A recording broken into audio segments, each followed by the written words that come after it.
नमस्कार सर्वांना, Rupali delicious kitchen मध्ये आपलं स्वागत आहे। आज आपण इन्स्टंट एक रेसिपी बघणार आहोत आणि घरात जे साहित्य अवेलेबल असतं त्यामध्येच आपण आजची रेसिपी करणार आहोत। तर चला मग आज आपण रवा उत्तप्पम करणार आहोत। त्यासाठी 1 वाटी बारीक रवा घेतलेला आहे। जाड रवा घेणार असाल तर मिक्सरला फिरून घ्या आधी सुक्का।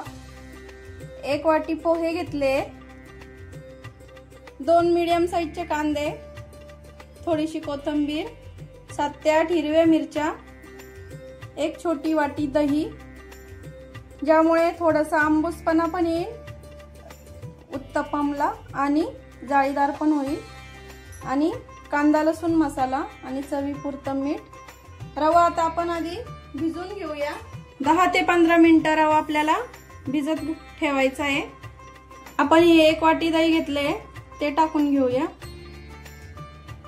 आणि ज्या वाटीने आपण रवा घेतला त्याच वाटीने आपण आधी थोडं थोडं पाणी करून रवा भिजून घ्यायचा आहे, म्हणजे अंदाज येईल की एकूण आपल्याला किती पाणी लागतं ते। एवढा सैलसर ठेवलाय मी। रवा भिजला की यातलं जे पाणी आहे ते शोषून घेतं। उरलेलं पाणी 1 वाटी पाणी लागलंय अंदाजे। आता मी रवा झाकून ठेवते आणि पोहे पण आपल्याला भिजून घ्यायचे आहे स्वच्छ धुवून। भिजवले आहे आणि त्यामध्ये असं एवढंसं पाणी ठेवायचं पोह्यांमध्ये पण, जेणेकरून पोहे छान भिजतील। आणि आता मी कांदा, कोथिंबीर आणि मिरची कट करून घेते पोहे आणि रवा भिजेपर्यंत। रवा आपल्याला झाकून ठेवायचा आहे। आपल्याला 10 ते 15 मिनिटं झाकून ठेवायचं आहे। कांदा, कोथिंबीर आणि हिरवी मिरची मी इथं कट करून घेतली आहे। आता आपण रवा कितपत भिजलाय ते बघूया। बघू शकता रव्याने पूर्ण पाणी आणि दही टाकलं होतं ते पूर्ण शोषून घेतले। आपण आता हे एका मिक्सर मध्ये टाकणार आहे। पोहे पण यातच टाकून घ्यायचे, आणि चवीपुरतं जे मीठ घेतलंय ते पूर्ण इथं टाकून द्यायचं। आपण सोडा वगैरे काहीच वापरणार नाही, तरी पण आपले उत्तप्पम एकदम जाळीदार आणि छान होणार। 1 मिनिटभर मी मिक्सर चालू बंद करून फिरून घेतलंय। आता आपण यात अजून अर्धी वाटी पाणी टाकणार आहोत, आणि पुन्हा आधी सारखंच थोडंसं मिक्सरला फिरून घ्यायचं।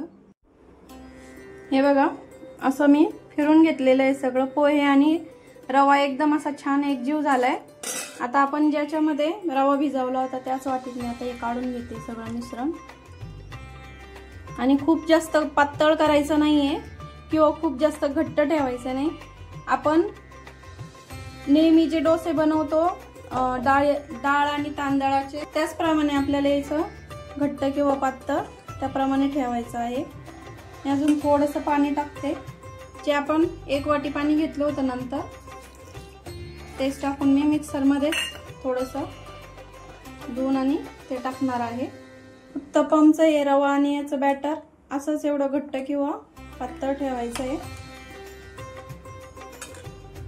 त्यामुळे डोसा उत्तप्पम पण छान शिजल्यात जातो आतल्या साईडनी, आणि बाहेरून असा छान क्रिस्पी होतो।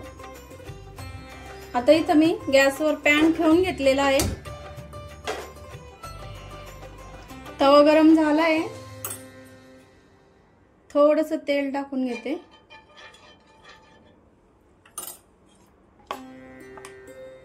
आणि बॅटर टाकायचंय।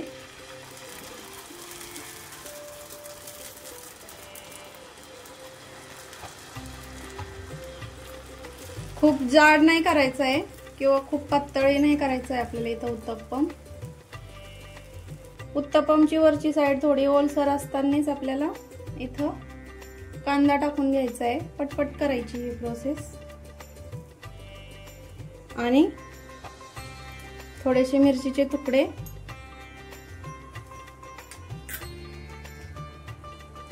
कोथिंबीर,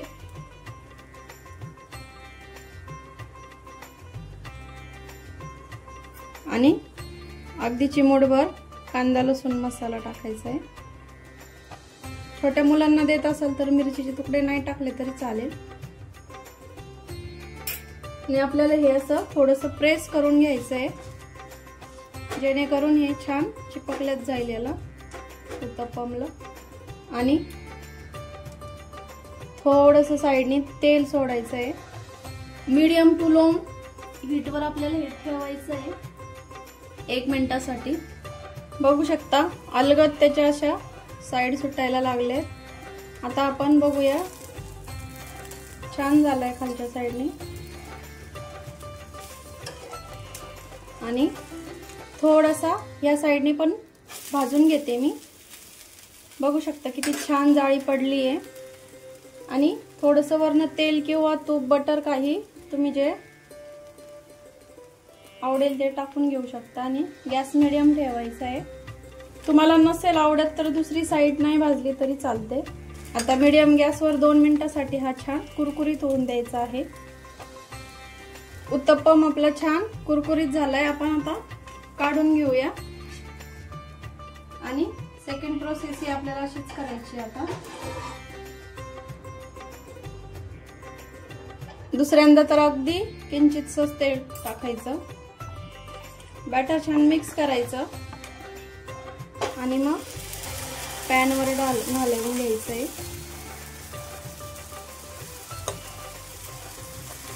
अलगद हाताने पसरवायचं।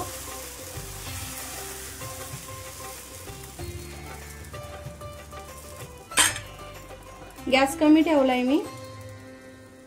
आणि आधी सारखंच कांदा वगैरे सगळं तुमच्या आवडीप्रमाणे टाकून घ्यायचं। एकदम इन्स्टंट रेसिपी आहे, मुलांच्या छोट्या भुकेसाठी चालू शकते किंवा तुम्ही एखाद्या दिवशी नाश्त्याला करू शकता। एकदम झटपट होते। तुम्हाला दही वापरायचं नसेल तर तुम्ही इथं थोडासा खायचा सोडा वापरू शकता। साइडनी थोडंसं तेल टाकून घ्यायचं आणि हा पण 1 मिनिटासाठी छान क्रिस्पी होऊ द्यायचा।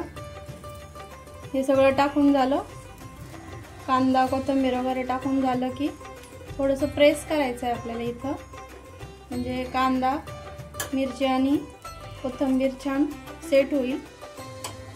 पलटून घेऊया।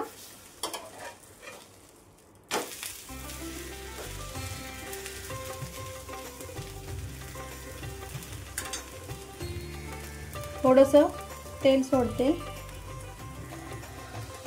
आणि गॅस थोडासा मीडियम करते। बाकी सर्व अशीच करून घेणार आहे मी आता। आणि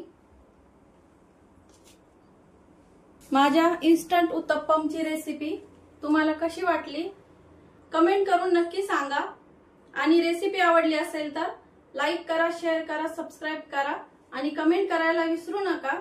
आणि रेसिपी नक्की ट्राय करा, कारण घरचं जेवण हे खरंच स्वादिष्ट असतं।